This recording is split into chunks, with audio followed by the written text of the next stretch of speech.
জীবন মানুষের ঘর জ্বালাইছি, এখন আমার কলিজা জ্বলে। আগুন দে গরিব, আমার হুক্কায় আগুন দে, নাইলে তোদের আমি এই বাঁশঝাড়ে পুইতা রাখবো। এখন আনুমানিক 2:30। আকাশ ভেঙে বৃষ্টি না হলেও বাতাস ভিজে ভারী হয়ে আছে। গ্রামের উত্তরপাড়ার আধারমানিক বিলের পাশ দিয়ে সরু মাটির রাস্তা।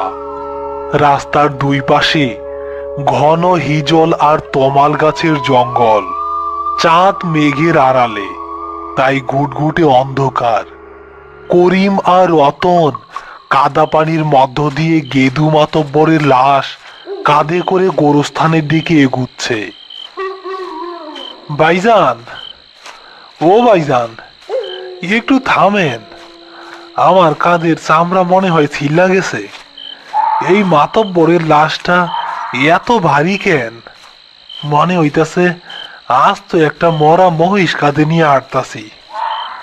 আর রাস্তাটা কি শেষ হইব না? গত 1 ঘন্টা ধইরা তো এই হিজল গাছের নিচ দিয়েই হাঁটতাছি। চুপ কর রতন, লাশ কাঁধে নিয়ে থামতে নাই। গেদু মাতব্বর মানুষ হিসেবে খুব একটা ভালো আছিল না। মানুষের জমি দখল করছে, সুদ খাইছে। পাপের বোঝা ভারী হয় রে ভাই। লাশ ভারী হওয়ার একটাই কারণ, আর রাস্তা শেষ হইতাছে না কারণ আমাগো চোখে নজর ঠিক নাই। দোয়া ইউনুস পর। দোয়া তো পড়তাছি ভাইজান, কিন্তু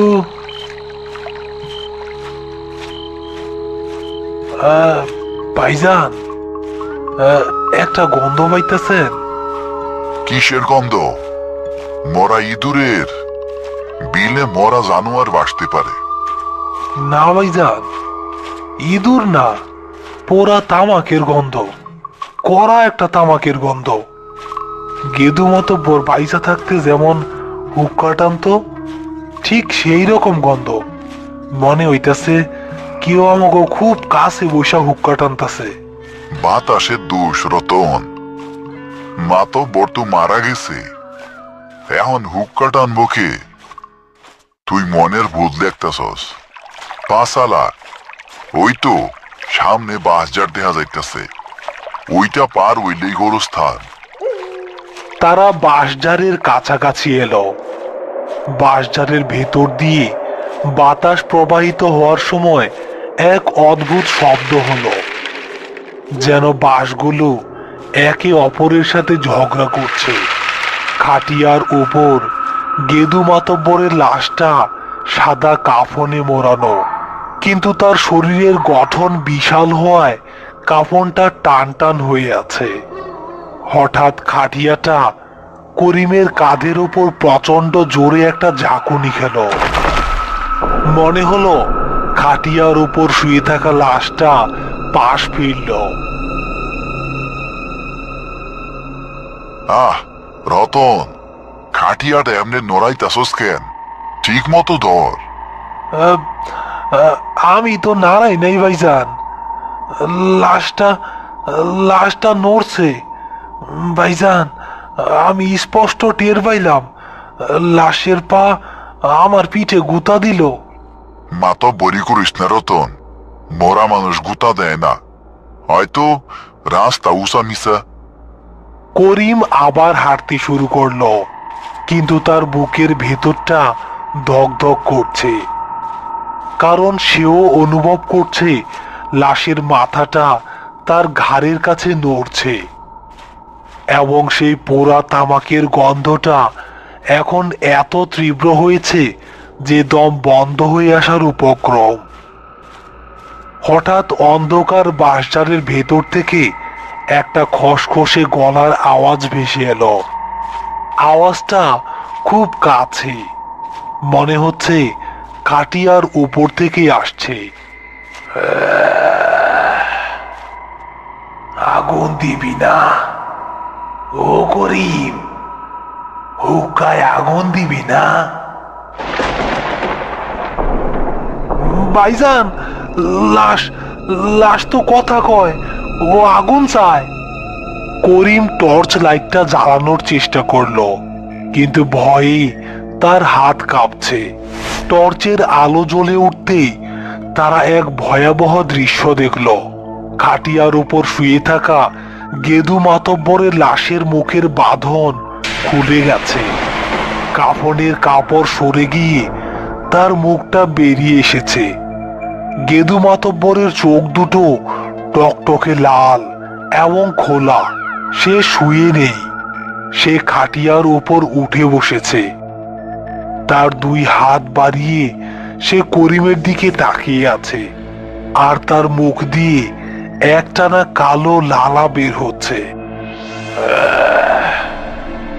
সারা জীবন মাইনসের ঘর জ্বালাইছি, এখন আমার কলিজা জ্বলে।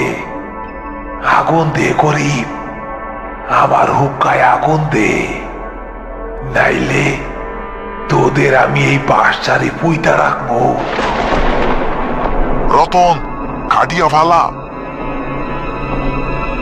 ভাইজান, খাটিয়া তো আমার কাঁধের লগে আঠা দিয়া লাইগা আছে, আমি নামাইতে পারতাছি না, ও আমারে জড়ায়া ধরছে। গেদু মাতব্বরের লাশটা এবার তার বিশাল হাত বাড়িয়ে রতনের ঘাড় চেপে ধরল। লাশের শরীরে এক অমানবিক শক্তি। সে বসে থাকা অবস্থাতেই রতনকে খাটিয়া সমেত নিজের দিকে টেনে নিতে চাইল। করিম সামনের দিকটা ধরে প্রাণপণ চেষ্টা করছে রতনকে বাঁচাতে। সার শয়তান, তুই মরা মানুষ, তোর জায়গা কবরে। কবর? আমার কবর নাই, আমি আগুন চাই। আগুন না দিলে আমি তোদের ঘাড় মটকাবো। লাশটা রতনের ঘাড় মোটকে দেওয়ার জন্য চাপ দিতে শুরু করলো। রতনের চোখ উল্টে যাচ্ছে। বাঁশঝাড়ের বাঁশগুলো ঝড়ের বেগে দুলতে শুরু করেছে, যদিও কোনো ঝড় নেই। চারপাশ থেকে শিয়ালের হুক্কা হুয়া ডাক আর গেদু মাতব্বরের পৈশাচিক গর্জন মিলে এক নাটকীয় পরিবেশ তৈরি হয়েছে। করিম বুঝতে পারল, সাধারণ শক্তিতে এই প্রেতাত্মার সাথে পারা যাবে না।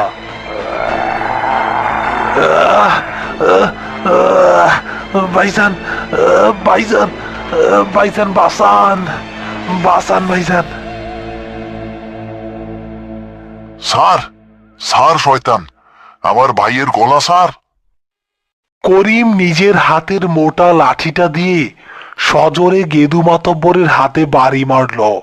হঠাৎ করে একটা শব্দ হলো, যেন পাথরে বাড়ি লেগেছে। লাশের হাতে এতটুকু আঁচড়ও লাগলো না, উল্টো করিমের হাতের লাঠিটাই ছিটকে দূরে পড়ে গেল। মারবি, আমারে মারবি? আমি তো মইরাও জ্যান্ত, আমারে আগুন দিয়ে করিম, আমার কলিজা জ্বলে। আগুন না দিলে আমি ওরে সিবায়া খামু। তুই আগুন চাস না? খারা, তোরে আমি আগুন দিতাছি। করিমের হাতে ছিল হ্যারিকেন। সে দ্রুত হ্যারিকেনের চাবি ঘুরিয়ে সলতেটা একদম বাড়িয়ে দিল। আগুনের শিখা দাউ দাউ করে বেড়ে কাছের চিমনি কালো করে ফেলল। করিম সেই জ্বলন্ত হ্যারিকেনটা লাশের মুখের একদম কাছে ধরে একটা হুঙ্কার দিল। এই নে আগুন, এই আগুনেই তোর পাপ পূর্ব। সার ওরে, নাইলে আমি তোর কাফনে আগুন ধরাইয়া দিমু। তোর লাশ আর কবর পাইব না, ছাই হয়ে যাইব। আগুনের তাপ লাশের মুখে লাগতেই গেদু মাতব্বর এক পৈশাচিক আর্তনাদ করে উঠল। তার পোড়া তামাকের গন্ধওয়ালা মুখটা কুঁচকে গেল। আগুনের ভয়ে লাশটা রতনের গলা থেকে এক হাত সরিয়ে করিমের হাত থেকে হ্যারিকেনটা থাবা দিয়ে ফিরে দেওয়ার চেষ্টা করলো। সরা, আগুন সরা, জুইলা গেল, জুইলা গেল। রতন, জাকি দে, কাঁধ থাইকা কাটিয়া ফালা, তাড়াতাড়ি ফালা, কাঁধ থাইকা কাটিয়া ফালায়া দে। ইয়া আল্লাহ! রতন এবং করিম দুজনে মিলে একসঙ্গে শরীরের সমস্ত শক্তি দিয়ে খাটিয়াটা কাত করে দিল। গেদু মাতব্বরের বিশাল লাশটা ধপাস করে বাঁশঝাড়ের কাদামাটিতে আছড়ে পড়ল। লাশ পড়ার শব্দে মনে হলো মাটি কেঁপে উঠল, কিন্তু আতঙ্ক শেষ হলো না। মাটিতে পড়ার পরেও লাশটা স্থির হলো না। সে হামাগুড়ি দিয়ে চতুষ্পদ জন্তুর মতো উঠে দাঁড়ালো। তার সাদা কাফন কাদা আর শুকনো বাঁশ পাতায় মাখামাখি হয়ে এক বীভৎস রূপ ধারণ করেছে। সে এবার রতনকে ছেড়ে করিমের দিকে ধেয়ে এলো। তুই আমার হুক্কা ভাঙছস, তুই আমারে মাটিতে ফালাইছস, আইজ তোরে আমি মাটির নিচে নিয়ে যাবো। রতন, বাঁশঝাড়ে শুকনা পাতা জড়ো কর, আগুন জ্বালাইতে হইব। অপশক্তি আগুন আর ধোঁয়া সহ্য করতে পারে না। ভাইজান, ও তো আপনার ঘাড়ে আইসা পড়লো। লাশটা করিমের উপর ঝাঁপিয়ে পড়ার ঠিক আগ মুহূর্তে করিম নিজের গামছায় দেশলাই দিয়ে আগুন ধরিয়ে দিল। তারপর সেই জ্বলন্ত গামছাটা সে ছুঁড়ে মারল লাশের মুখের উপর। আগুন লাগতেই লাশটা এমন ভাবে ছটফট করতে শুরু করলো যেন কোনো জ্যান্ত মানুষ আগুনে পুড়ছে। সে তার হাত দিয়ে মুখের আগুন নেভানোর চেষ্টা করতে লাগলো এবং মুখ দিয়ে অমানবিক স্বরে গালিগালাজ করতে লাগলো। এই সুযোগ রতন, দড়িয়া কাটিয়া দড়ি দিয়া ওরে আবার বাঁধতে হইব। ওরে জ্যান্ত বা মরা যেই ভাবি হোক কোমরে ঢুকাইতেই হইব। আইজ রাইতে ওর ফয়সালা আমি কইলাই ছাড়মু। করিমের এই সাহস দেখে রতন তার মনে শক্তি পেল। তারা দুজন মিলে চটপট করতে থাকা লাশটার উপর ঝাঁপিয়ে পড়ল। লাশটা প্রচন্ড শক্তিশালী, কিন্তু করিম অনবরত আয়াতুল কুরসি পাঠ করতে লাগলো। আল্লাহর কালামের কাছে লাশের শক্তি যেন কিছুটা কমে এলো। তারা দুজন দস্তাদস্তি করে লাশটাকে আবার খাটিয়ায় তুলল এবং খাটিয়ার সাথে থাকা মোটা দড়ি দিয়ে লাশের হাত, পা, বুক এবং গলা শক্ত করে বাঁধল। লাশটা তখনও গোংরাচ্ছে। রতন, আর এক মুহূর্ত এই বাঁশঝাড়ে থাকা যাইব না। দৌড় দিবি সোজা গোলস্থানে। ভাইজান, লাশ তো এখনো নড়ে, দড়ি ছিঁড়া ফেলাইব না তো? সিটতে দিমু না, আল্লাহ বর্ষা। তারা খাটিয়া কাঁধে তুলে দৌড়াতে শুরু করলো। বাঁশঝাড় পেরিয়ে তারা যখন গোরস্থানের সীমানায় ঢুকলো, তখন লাশটা শেষবারের মতো একটা বিশাল ঝাঁকুনি দিল। তারপর হঠাৎ করেই লাশের শরীরটা একদম পাথরের মতো শক্ত এবং স্থির হয়ে গেল। গোংরানির শব্দটাও যেন থেমে গেল। কবর খোঁড়া শেষে করিম আর রতন খোঁড়া কবরটার পাশে বসে আছে। তাদের শরীর ঘামে আর কাদায় একাকার।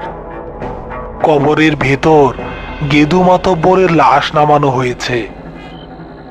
ভাইজান, দেখেন লাশের মুখটা কেমন হা হইয়া আছে। মনে হইতেছে এখনো সে কিছু চায়। সে আগুন চাইছিল, তাই না? তার অতৃপ্ত বাসনা তারে শান্তিতে ঘুমাইতে দিও না। করিম পকেট থেকে তার নিজের তামাকের ডিব্বাটা বের করলো। সেখান থেকে এক চিমটি তামাক আর একটা দেশলাইয়ের কাঠি বের করে লাশটার হা করা মুখের ভেতর দিয়ে দিল। নে মাতব্বর, এই তো শেষ তামাক। দুনিয়ার আগুনের শখ মিটা। এরপর কবরের আযাবের আগুন সহ্য করার প্রস্তুতি নেয়। যেই করিম তামাক আর লাঠিটা লাশের মুখে দিল, সাথে সাথে লাশের হা করা মুখটা খট করে বন্ধ হয়ে গেল। মনে হলো সে তৃপ্ত হয়েছে। করিম আর রতন দ্রুত হাতে বাঁশ বিছিয়ে মাটি চাপা দিল। মাটি দেওয়া শেষ হতেই দূর থেকে ফজরের আজান ভেসে এলো।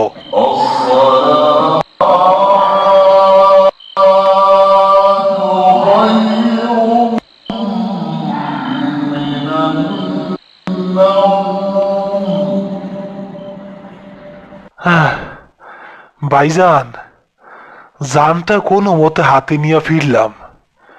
এই গেদু মাতব্বর বাইসা থাকতে তোমার সেরে জ্বালাইছেই, মইরাও আমাগো জ্বালায়া গেল। যার যেমন কর্ম তার তেমন মরণ। চল, হাত পা ধুই। আমার শরীরে এখন ওই পোড়া তামাকের গন্ধ লাইগা আছে। তারা গোরস্থান থেকে বেরিয়ে এলো। ফেরার পথে রতন একবার পেছনে তাকালো। ভোরের কুয়াশায় নতুন কবরটা দেখা যাচ্ছে। রতনের মনে হলো কবরের মাটি ফুঁড়ে হালকা ধোঁয়া বের হচ্ছে, যেন মাটির নিচে কেউ হুক্কা টানছে। রতন ভয়ে তাড়াতাড়ি পা চালিয়ে করিমের পাশে চলে এলো। গ্রামের মানুষ জানতেও পারল না গত রাতে এই বাঁশঝাড়ে কি ভয়াবহ যুদ্ধ হয়েছে। শুধু জানলো গেদু মাতব্বর এখন মাটির নিচে। কিন্তু করিম শেখ জানে কিছু কিছু মানুষ মরে গিয়েও তাদের স্বভাব ছাড়ে না। তারা কবরের অন্ধকারকেও তাদের পাপের ধোঁয়ায় আচ্ছন্ন করে রাখে।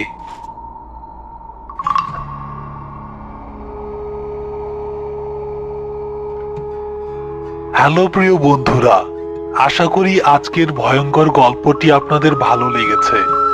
যদি ভিডিওটি দেখে ভয়, রোমাঞ্চ বা মজা পেয়ে থাকেন, তাহলে অবশ্যই একটি লাইক দিয়ে আমাদের পাশে থাকুন। এমন আরো নতুন নতুন ভয়ঙ্কর ভূতের কার্টুন ও গল্প সবার আগে পেতে এখনই আমাদের চ্যানেলটি সাবস্ক্রাইব করে রাখুন। আজকের প্রশ্ন, এই গল্পের খাটিয়ায় শুয়ে থাকা লাশের নাম কি ছিল? আপনার সঠিক উত্তর কমেন্ট করে লিখুন। যারা আজকের প্রশ্নের সঠিক উত্তর দেবেন তাদের নাম সবার আগে পরের ভিডিওতে মেনশন করা হবে। এখনই কমেন্ট বক্সে আপনার নাম ও উত্তর লিখে দিন। ইনশাআল্লাহ আপনাদের মধ্য থেকে যারা কমেন্ট করবেন তাদের নাম আমরা পরের ভিডিওতে অবশ্যই মেনশন করব। আর গত ভিডিওতে যারা আমাদের পাশে থেকে কমেন্ট করেছিলেন তারা হলেন Abir Roy, Farida Yasmin, Anjana Mondal, Rasel Ahmed, Priyanka Mondal, Yasin, Habiba, Rabbi Hossain, Mehedi Islam, MD Abdullah, MD Rohan, SK Shahina, Mitu Akter Priya, Ashik Sheikh, Lipi Akter, Zara Akter, Mosharraf Hossain, Poly, SK Jesmin, Mithila Islam, Sumi Akter সহ আরো অনেকেই। আপনাদের ভালোবাসা ও সাপোর্ট আমাদের আরো ভয়ঙ্কর ও আরো ভালো গল্প বানাতে উৎসাহ দেয়। সবাই ভালো থাকবেন। আবার দেখা হবে আগামী শুক্রবারে ভয়ঙ্কর কোনো গল্পে।